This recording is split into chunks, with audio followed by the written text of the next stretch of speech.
Hi friends, ఈరోజు నేను సింపుల్గా ఈజీగా బగారా రైస్ ఎలా ప్రిపేర్ చేసుకోవాలో చూపిస్తున్నాను. So let's get started.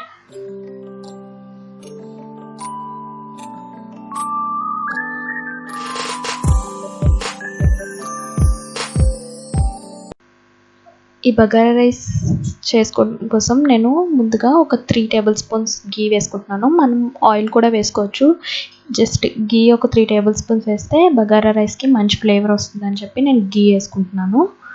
So ఇలా నెయ్యి ఒక 3 స్పూన్లు వేసుకొని హీట్ ఎక్కాక అందులో ఏలక్కాయలు ఒక 4, స్టార్ పువ్వు ఒకటి,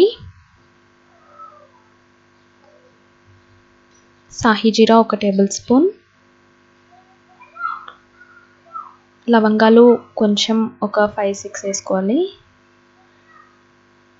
దాల్చిన చెక్క ఒకటి, బిర్యానీ ఆకు ఒక 4, మరాఠీ మొగ్గ, ఇంకా ఆనియన్స్ వేసుకొని ఇంకా గ్రీన్ చిల్లీ వేసుకొని ఫ్రై చేసుకోవాలి. బాగా ఆనియన్స్ గోల్డెన్ బ్రౌన్ వచ్చినంత వరకు ఫ్రై చేసుకోవాలి.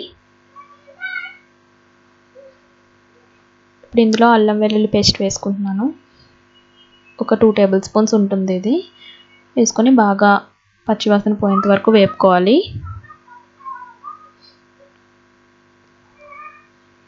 ఇలా వేగిపోయాక ఇందులోని కొంచెం జీడిపప్పు కూడా వేస్తున్నాను. ఫస్ట్లో వేస్తే మాడిపోతాయి జీడిపప్పు, సో అందుకే లాస్ట్లో వేస్తున్నాను నేను.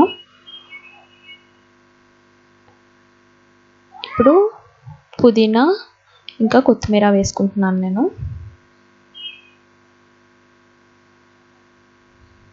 ఇలా వేసుకుంటున్నాను సన్నగా తరుక్కొని. ఇది కూడా ఒక 2 నిమిషాలు ఫ్రై చేసుకుని మీడియం ఫ్లేమ్లోని కొంచెం బాగా ఫ్రై అయ్యాక ఇప్పుడు వాటర్ వేసుకుంటున్నాను. సో నేను 1 కప్ రైస్కి 1.5 కప్స్ వాటర్ వేస్తున్నాను. సో నేను 2 కప్స్ రైస్ వండుతున్నాను, సో అందుకే 3 కప్స్ ఆఫ్ వాటర్ వేస్తున్నాను. బగారా రైస్ కాబట్టి ఇందులో క్యారెట్ అవన్నీ వేస్తే బాగోదు, జస్ట్ ప్లెయిన్గా ఉంటుంది బగారా రైస్, అందుకే నేను అవన్నీ యాడ్ చేయలేదు. ఇప్పుడు వాటర్ ఒక 10 మినిట్స్ బాయిల్ చేసుకుంటే ఇలా రోలింగ్ బబుల్స్లా వాటర్ బాయిల్ అవ్వాలి.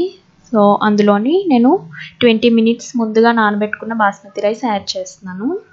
బాస్మతి రైస్ బాగా వాష్ చేసి దాన్ని ఒక 20 మినిట్స్ నానబెట్టాను వాటర్ పోసుకొని. అది వేసి ఇందులో ఒక నిమ్మకాయ సగం ముక్క పిండుతున్నానండి. ఇలా చేయడం వల్ల మనకి రైస్ అంటుకోకుండా ఉంటుంది లాస్ట్లోని ఇలా లెమన్ పిండడం వల్ల. అంతేనండి. ఇప్పుడు మూత పెట్టుకొని ఒక 15 మినిట్స్ మీడియం ఫ్లేమ్లోనే కుక్ చేసుకోండి.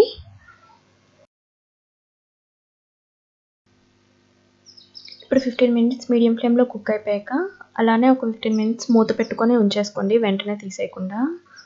సో ఇలా 15 మినిట్స్ పోయాక చూస్తే మీకు ఇలా అయిపోద్ది. బాగా కుక్ అయింది కదా, ఇలా పొడి పొడిగా వస్తుంది. అంతేనండి. సో ఇది చక్కగా మనం చికెన్ కర్రీ వేసుకొని తింటే చాలా బాగుంటుంది. ఈ చికెన్ కర్రీ గ్రేవీ కూడా నేను కింద డిస్క్రిప్షన్లో ఇస్తున్నాను ఎలా ప్రిపేర్ చేయాలో. సో చూడండి. నా వీడియో కనుక మీకు నచ్చినట్లయితే please like, share and subscribe to my YouTube channel healthy kitchen. మీరు కనుక నా ఛానల్కి రావడం ఇదే మొదటిసారి అయితే ఇక్కడ ఉన్న సబ్స్క్రైబ్ బటన్ మీద నొక్కండి. అలాగే నేను పెట్టే వీడియోస్ అన్నీ మీకు వెంటనే నోటిఫికేషన్లో రావాలంటే ఇక్కడ పక్కనే ఉన్న బెల్ ఐకాన్ని కూడా ప్రెస్ చేయండి.